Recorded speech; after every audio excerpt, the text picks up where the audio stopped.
दरम्यान प्रहार संघटनेचे संस्थापक अध्यक्ष आमदार बच्चू कडू यांनी आज दुपारी 4 वाजता अमरावतीमध्ये बैठक बोलावली आहे। लोकसभा निवडणुकीच्या अनुषंगाने ही बैठक पार पडणार असून त्यामध्ये राज्यभरातले प्रहारचे जिल्हा प्रमुख हजर असतील। लोकसभेच्या निवडणुकीत कुणाला पाठिंबा द्यायचा याबद्दल बैठकीमध्ये निर्णय अपेक्षित आहे।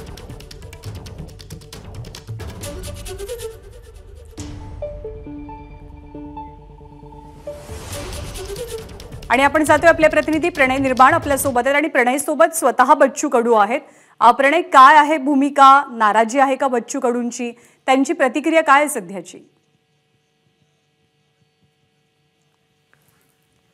नक्की ज्ञानदा, आपल्याला माहिती आहे लोकसभा निवडणुकीचे रणधुमाळी सुरू झालेली आहे आणि विशेष करून अमरावती विभागातील जे 4 लोकसभेचे मतदारसंघ आहे त्यामध्ये प्रहारची काय भूमिका राहणार याकडे संपूर्ण महाराष्ट्राचं लक्ष आहे।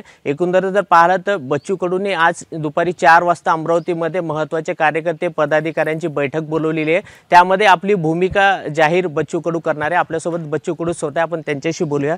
भाऊ, कशी बैठक राहणार आहे, किती वाजता राहणार आणि काय एकंदरीत तुमचं सूर आहे? आपण पाहतो कार्यकर्त्यांचे फोन आले आणि त्यांनी सांगितलं का एकंदरीत युतीमध्ये आपल्याला कोणतं स्थान आहे, नेमकी काय भूमिका आपल्याला बजावायची आहे, युती तुम्हाला विश्वासात घेतं का नाही घेत, स्थानिक कार्यकर्त्याला कुठल्याही प्रकारे विश्वासात घेतलं जात नाही आहे आणि साधी विचारणा होत नाही, फक्त मतदाराच्या भूमिकेत प्रहारला ठेवण्याचं एकंदरीत खेळी आहे। आणि त्या सगळ्या संदर्भात आता आम्ही आज 4 वाजता त्याची बैठक आहे।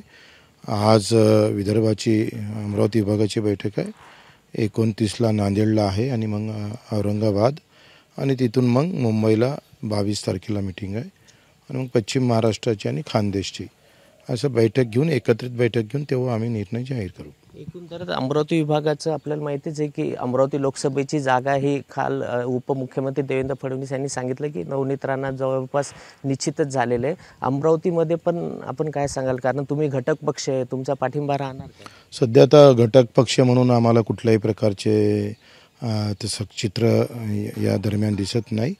वेळ आली आणि जिथं व्यवस्थित उमेदवार भेटला तर तिथं आपण उमेदवार उभं करू। अमरावतीच्या व्यतिरिक्त महाराष्ट्रामध्ये काय भूमिका राहणार आहे? हा, काही ठिकाणी उमेदवारीच्या संदर्भात चांगले उमेदवार आम्ही चाचपणी सुरू आहे आणि तिसरा पर्याय म्हणून चांगला उमेदवार जर देता आला आणि तो जर मजबूत असेल तर तो निश्चित देऊ।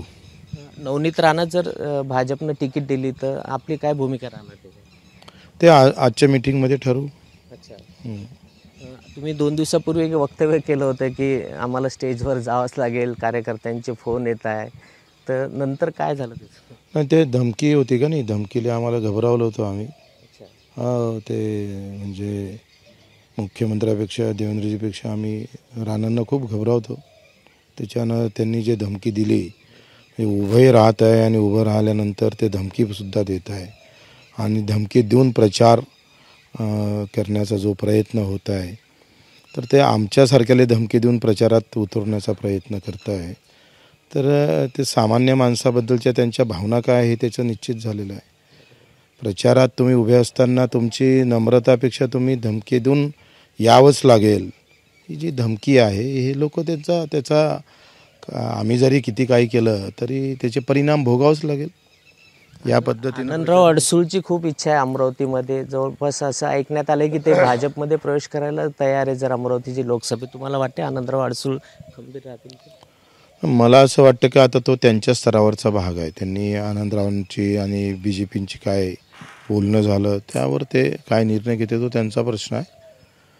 आम्ही आमचा निर्णय घेऊ व्यवस्थित। त्यांची इच्छा आहे की मी शिवसेना शिंदे गटाकडून पण मिळावी अशी पण त्यांची इच्छा आहे। दिली तर चांगलंच आहे।